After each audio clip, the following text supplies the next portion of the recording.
guys. I'm out here at my friend's nursery under the blazing sun. I like barely look at you guys. I'm gonna make an Astral vlog today, adding on to my Astral vlog series.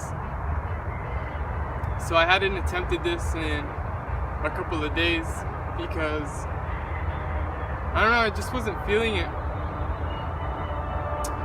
I actually did give one attempt and it wasn't really successful because I felt like I told you guys, if you guys saw my previous video on my first conscious attempt, or the other video I think, I talked about how I have to feel sleepy, and I was waking up really energized when normally I would still be kind of sleepy in the mornings when I would wake up. So I would just do a meditation and I would get in trance, and then I would lay down and project myself out of my body.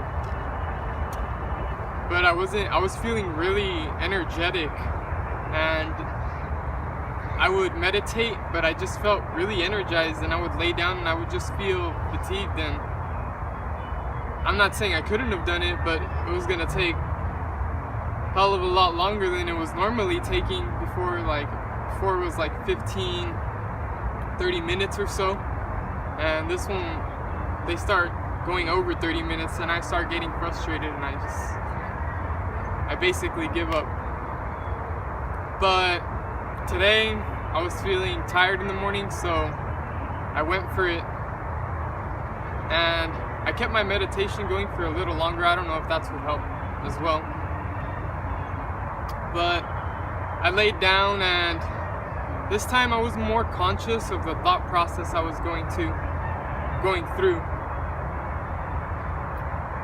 I feel like it's better to, that's why I say I start meditating first, because if I was just laying down, I feel like there wouldn't be much intention with my thought. Or not saying that I can't do that, I'm sure I can, but I like sitting there and meditating and being aware of my thoughts and what's going on in my thought process, so that when I do lay down, I'm still consciously aware of my thought process. Because I feel a lot of us astral project and we lucid dream, and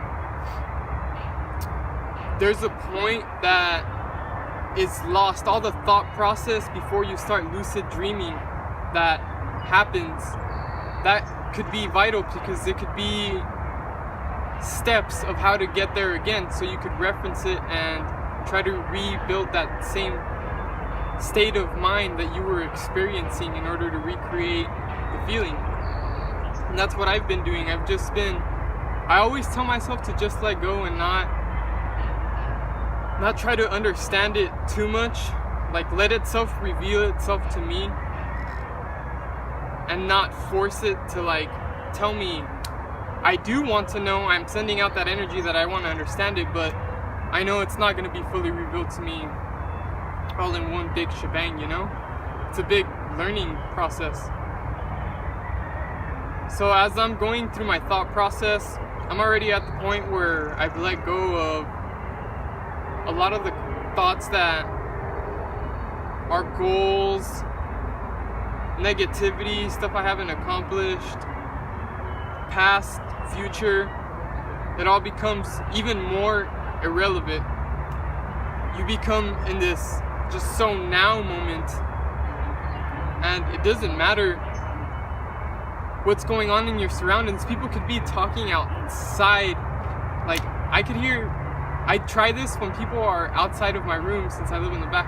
I could hear my dad talking with his friends sometimes, or all the birds and everything, but I'm kind of grateful that I'm in the midst of so much noise, because I feel like I can learn to center myself with a lot of distractions. So as I'm going through this process, there comes a point where I become so aware of just being my conscious self and not my physical being, and I literally acknowledge that it's the time to actually get out of my body. And this time I was kind of fearful of it again, I guess maybe because I hadn't had the experience in a couple of days. So I got that gut feeling in my stomach again, like I was falling, and I didn't want to let go. I felt myself pushing myself out of myself, but I didn't want to, and I was just thinking to myself, like, it's just let go. Stop being a pussy and let go. And I eventually did. It didn't take too long, but as I was falling through the darkness, like I always talk about, this darkness that you fall through, this dark matter, this plane of reference to create anything, because once you're in that dark space, you acknowledge the fact that that is your plane of creation. At least for me, that's my plane of creation for lucid dreaming or traveling to other realities. And what is lucid dreaming really? Yeah, you might be creating a version of something that's not going to happen in your life, but there's so many dimensional selves of you that one of them is taking that path. So you really are always tapping in to infinite dimensions, infinite moments in time. This is why I say we're travelers. We travel from world to world, from self to self. Since I've talked about shifting, we're always shifting from parallel reality, There's another version of you that's taking that other deck from the card that you did not take, that option that you didn't want to go towards. Another version of yourself is going towards that. This is what I have come to learn from astral projecting myself outside of my body. I've kind of came to realize that when we dream, or when you're lucid dreaming, it is an astral travel. It is just almost a separate space of dreaming where you're more consciously aware of your human self, your DNA bodysuit self. But you could travel through other levels of consciousness and then reach other awarenesses where the body is not relevant anymore and the thought process is just totally different. The idea of desires is just, it's different from the earth desires, or earth dreams, I guess you could call them, because they're dreams about things going on in this plane of existence here on earth. And when you project yourself outside of earth, it seems to feel like a higher vibration. That's why we feel more of a need to label it as an astral projection. But when you sleep, we're all astral projection. We're all astral projecting. I just feel, this is what I've come to learn, that becoming aware is the key.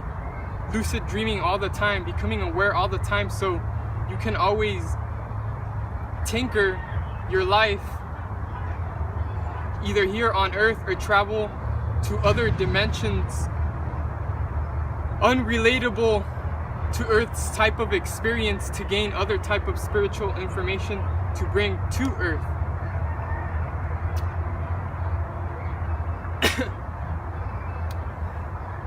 I'm not saying that that's what it is, but that's what I've come to experience in my experience, because I'm kind of new to this, at least consciously becoming conscious of projecting myself outside of my body. And I've noticed too, from meditating on a regular basis, you take the responsibility of acknowledging all the thoughts that you tend to dream of in your meditative state before you go into a deeper trance. So it's almost like when you go to sleep, you almost have no need, or you have less of a bucket list of things that you feel like you need to dream of, because you're not doing them in your real life, you're not seeing them in your real life, so you want to experience them in dream reality. Or maybe you're so